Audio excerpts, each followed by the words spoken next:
ಎಲ್ಲರಿಗೂ ನಮಸ್ಕಾರ. ನಾನು ಮನೆಯಿಂದಲೇ ಕೆಲಸ ಮಾಡುವುದನ್ನು ಬಲವಾಗಿ ಬೆಂಬಲಿಸುತ್ತೇನೆ. ಸಾಂಕ್ರಾಮಿಕ ಸಮಯದಲ್ಲಿ ಭಾರತ ಮತ್ತು ಪ್ರಪಂಚದಾದ್ಯಂತ ಲಕ್ಷಾಂತರ ಜನರು ತಮ್ಮ ಮನೆಗಳಿಂದ ಸರಾಗವಾಗಿ ಕೆಲಸ ಮಾಡುವುದನ್ನು ನಾವು ನೋಡಿದ್ದೇವೆ. ಇದು ಸಮಯವನ್ನು ಉಳಿಸಿತು, ಸಂಚಾರದಿಂದ ಒತ್ತಡವನ್ನು ಕಡಿಮೆ ಮಾಡಿತು ಮತ್ತು ಜನರು ತಮ್ಮ ಕುಟುಂಬಗಳೊಂದಿಗೆ ಹೆಚ್ಚಿನ ಸಮಯವನ್ನು ಕಳೆಯಲು ಅವಕಾಶ ಮಾಡಿಕೊಟ್ಟಿತು. ವರ್ಕ್ ಫ್ರಮ್ ಹೋಮ್ ಕೇವಲ ತಾತ್ಕಾಲಿಕ ಬದಲಾವಣೆಯಲ್ಲ, ಇದು ಹೊಂದಿಕೊಳ್ಳುವ ಕೆಲಸದ ಭವಿಷ್ಯವಾಗಿದೆ. ಧನ್ಯವಾದಗಳು ಗಿಲ್ಲಿ. ನಾನು ಒಪ್ಪುವುದಿಲ್ಲ. ಕಚೇರಿಯಿಂದ ಕೆಲಸ ಮಾಡುವುದರಿಂದ ವೃತ್ತಿಪರ ವಾತಾವರಣ ನಿರ್ಮಾಣವಾಗುತ್ತದೆ. ಇದು ತಂಡದ ಕೆಲಸ, ಶಿಸ್ತು ಮತ್ತು ತ್ವರಿತ ಸಂವಹನವನ್ನು ಪ್ರೋತ್ಸಾಹಿಸುತ್ತದೆ. ಕಚೇರಿಗಳಲ್ಲಿ ಆಲೋಚನೆಗಳು ವೇಗವಾಗಿ ಹರಿಯುತ್ತವೆ. ಉದಾಹರಣೆಗೆ, ಇನ್ಫೋಸಿಸ್ ಮತ್ತು ಟಿಸಿಎಸ್ನಂತಹ ಕಂಪನಿಗಳು ಉದ್ಯೋಗಿಗಳನ್ನು ಕಚೇರಿಗಳಿಗೆ ಮರಳಿ ಕರೆಸಿಕೊಂಡಿವೆ, ಏಕೆಂದರೆ ವೈಯಕ್ತಿಕ ಸಹಯೋಗವು ಉತ್ಪಾದಕತೆ ಮತ್ತು ನಾವೀನ್ಯತೆಯನ್ನು ಹೆಚ್ಚಿಸುತ್ತದೆ ಎಂದು ಅವರು ನಂಬುತ್ತಾರೆ. ಕಾವ್ಯ, ಅದು ಸ್ವಲ್ಪ ಮಟ್ಟಿಗೆ ನಿಜ. ಆದರೆ ಮನೆಯಿಂದಲೇ ಕೆಲಸ ಮಾಡುವುದರಿಂದ ಕೆಲಸ ಜೀವನದ ಸಮತೋಲನವೂ ಸುಧಾರಿಸುತ್ತದೆ. ಬೆಂಗಳೂರು ಅಥವಾ ಮುಂಬೈನಂತಹ ನಗರಗಳಲ್ಲಿ ಜನರು ಪ್ರತಿದಿನ 2-3 ಗಂಟೆಗಳ ಕಾಲ ಪ್ರಯಾಣದಲ್ಲಿ ಕಳೆಯುತ್ತಾರೆ. ಅದು ಅಮೂಲ್ಯವಾದ ಸಮಯ ವ್ಯರ್ಥ. ಮನೆಯಿಂದಲೇ ಕೆಲಸ ಮಾಡುವುದರಿಂದ ಆ ಸಮಯ ಉಳಿತಾಯವಾಗುತ್ತದೆ, ಮಾಲಿನ್ಯ ಕಡಿಮೆಯಾಗುತ್ತದೆ ಮತ್ತು ಜನರು ತಮ್ಮ ಕೆಲಸಗಳ ಮೇಲೆ ಉತ್ತಮವಾಗಿ ಗಮನಹರಿಸಲು ಸಹಾಯ ಮಾಡುತ್ತದೆ.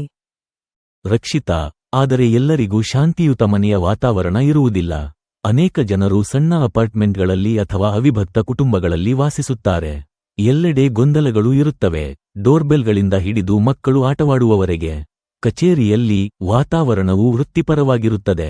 ಇದು ಗಮನವನ್ನು ಕಾಪಾಡಿಕೊಳ್ಳಲು ಸಹಾಯ ಮಾಡುತ್ತದೆ ಮತ್ತು ಕೆಲಸದ ಜೀವನವನ್ನು ವೈಯಕ್ತಿಕ ಜೀವನದಿಂದ ಪ್ರತ್ಯೇಕಿಸುತ್ತದೆ. ಅದು ಸರಿ, ರಘು. ಆದರೆ ಈಗ ಅನೇಕ ಕಂಪನಿಗಳು ಹೈಬ್ರಿಡ್ ಸೆಟಪ್ಗಳನ್ನು ನೀಡುತ್ತವೆ. 2 ದಿನ ಕಚೇರಿ, 3 ದಿನ ಮನೆ. ಇದು ಎರಡೂ ಪ್ರಪಂಚಗಳಲ್ಲಿ ಅತ್ಯುತ್ತಮವಾಗಿದೆ. ಅಲ್ಲದೆ ತಂತ್ರಜ್ಞಾನವು ರಿಮೋಟ್ ಕೆಲಸವನ್ನು ಸುಲಭಗೊಳಿಸಿದೆ. ಜೂಮ್, ಗೂಗಲ್ ಮೀಟ್ ಮತ್ತು ಸ್ಲಾಕ್ನಂತಹ ಪ್ಲಾಟ್ಫಾರ್ಮ್ಗಳು ತಂಡಗಳನ್ನು ಸಂಪರ್ಕದಲ್ಲಿರಿಸಿಕೊಳ್ಳುತ್ತವೆ. ಜೋಹೋ ಮತ್ತು ಫ್ರೆಶ್ವರ್ಕ್ಸ್ನಂತಹ ಭಾರತೀಯ ಸ್ಟಾರ್ಟ್ಅಪ್ಗಳು ಸಹ ರಿಮೋಟ್ ಮಾದರಿಗಳನ್ನು ಯಶಸ್ವಿಯಾಗಿ ಅಳವಡಿಸಿಕೊಂಡಿವೆ. ಗಿಲ್ಲಿ, ಆದರೆ ನಾವು ಸಾಮಾಜಿಕ ಅಂಶವನ್ನು ನಿರ್ಲಕ್ಷಿಸಲು ಸಾಧ್ಯವಿಲ್ಲ. ಮಾನವರು ಸಾಮಾಜಿಕ ಜೀವಿಗಳು. ಮನೆಯಿಂದ ಕೆಲಸ ಮಾಡುವುದರಿಂದ ಜನರು ಒಂಟಿತನ ಅನುಭವಿಸಬಹುದು ಅಥವಾ ತಮ್ಮ ತಂಡಗಳಿಂದ ಸಂಪರ್ಕ ಕಡಿತಗೊಳ್ಳಬಹುದು. ಬುದ್ಧಿಮತ್ತೆ ಅವಧಿಗಳು, ಚಹಾ ವಿರಾಮಗಳು ಅಥವಾ ಕಚೇರಿ ಆಚರಣೆಗಳಂತಹ ಕಚೇರಿ ಸಂವಹನಗಳು ಆನ್ಲೈನ್ ಕರೆಗಳು ಬದಲಾಯಿಸಲಾಗದ ಬಾಂಧವ್ಯ ಮತ್ತು ಪ್ರೇರಣೆಯನ್ನು ಸೃಷ್ಟಿಸುತ್ತವೆ. ಕಾವ್ಯ, ಸಾಮಾಜಿಕ ಸಂವಹನ ಮುಖ್ಯ ಎಂದು ನಾನು ಒಪ್ಪುತ್ತೇನೆ. ಆದರೆ ದೂರಸ್ಥ ಕೆಲಸವು ಸಮಾನ ಅವಕಾಶಗಳನ್ನು ತೆರೆಯುತ್ತದೆ. ಉದಾಹರಣೆಗೆ, ಅಸ್ಸಾಂನ ಒಂದು ಸಣ್ಣ ಪಟ್ಟಣದ ಪ್ರತಿಭಾನ್ವಿತ ಮಹಿಳೆ ದೆಹಲಿಯ ಕಂಪನಿಯಲ್ಲಿ ಸ್ಥಳಾಂತರಗೊಳ್ಳದೆ ಕೆಲಸ ಮಾಡಬಹುದು. ಇದು ನಗರ ಮತ್ತು ಗ್ರಾಮೀಣ ಪ್ರತಿಭೆಗಳ ನಡುವಿನ ಅಂತರವನ್ನು ಕಡಿಮೆ ಮಾಡಲು ಸಹಾಯ ಮಾಡುತ್ತದೆ ಮತ್ತು ಲಿಂಗ ಸಮಾನತೆಯನ್ನು ಬೆಂಬಲಿಸುತ್ತದೆ. ರಕ್ಷಿತಾ, ಅದು ಸ್ಫೂರ್ತಿದಾಯಕವಾಗಿದೆ.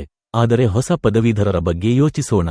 ಅವರು ಕಚೇರಿಗಳಿಗೆ ಸೇರಿದಾಗ ಹಿರಿಯರನ್ನು ಗಮನಿಸುವ ಮೂಲಕ, ತ್ವರಿತ ಪ್ರಶ್ನೆಗಳನ್ನು ಕೇಳುವ ಮೂಲಕ ಮತ್ತು ತಂಡದ ಕೆಲಸದಲ್ಲಿ ತೊಡಗಿಸಿಕೊಳ್ಳುವ ಮೂಲಕ ಕಲಿಯುತ್ತಾರೆ. ಆ ಕಲಿಕಾ ವಾತಾವರಣವು ಮನೆಯಲ್ಲಿ ಅಸ್ತಿತ್ವದಲ್ಲಿಲ್ಲ. ಯುವ ವೃತ್ತಿಪರರಿಗೆ ಕಚೇರಿ ಸಂಸ್ಕೃತಿ ಕೌಶಲ್ಯ, ಆತ್ಮವಿಶ್ವಾಸ ಮತ್ತು ಶಿಸ್ತನ್ನು ನಿರ್ಮಿಸುತ್ತದೆ.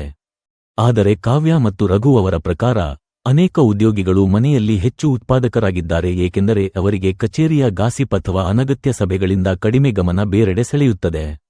ಡೆಲ್ ಮತ್ತು ಮೈಕ್ರೋಸಾಫ್ಟ್ನಂತಹ ದೊಡ್ಡ ಕಂಪನಿಗಳು ರಿಮೋಟ್ ಉದ್ಯೋಗಿಗಳಲ್ಲಿ ಹೆಚ್ಚಿನ ತೃಪ್ತಿಯನ್ನು ವರದಿ ಮಾಡಿವೆ. ಹೌದು, ಆದರೆ ಉತ್ಪಾದಕತೆ ವ್ಯಕ್ತಿಯನ್ನು ಅವಲಂಬಿಸಿರುತ್ತದೆ. ಕೆಲವು ಜನರು ಮೇಲ್ವಿಚಾರಣೆಯಲ್ಲಿ ಉತ್ತಮವಾಗಿ ಕೆಲಸ ಮಾಡುತ್ತಾರೆ. ಮನೆಯಲ್ಲಿ ಕಡಿಮೆ ಹೊಣೆಗಾರಿಕೆ ಇರುತ್ತದೆ.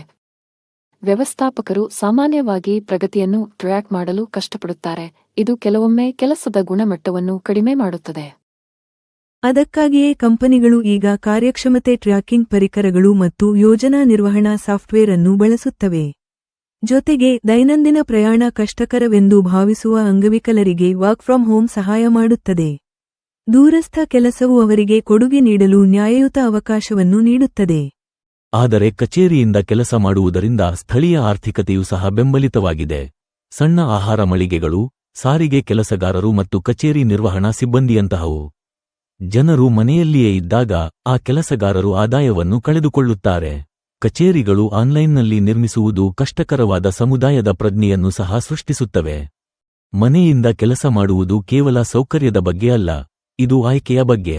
ಜನರು ತಮ್ಮದೇ ಆದ ಕೆಲಸದ ಸ್ಥಳವನ್ನು ವಿನ್ಯಾಸಗೊಳಿಸಬಹುದು, ಸಮಯವನ್ನು ಉಳಿಸಬಹುದು ಮತ್ತು ತಂತ್ರಜ್ಞಾನದ ಮೂಲಕ ಸಂಪರ್ಕದಲ್ಲಿರಬಹುದು.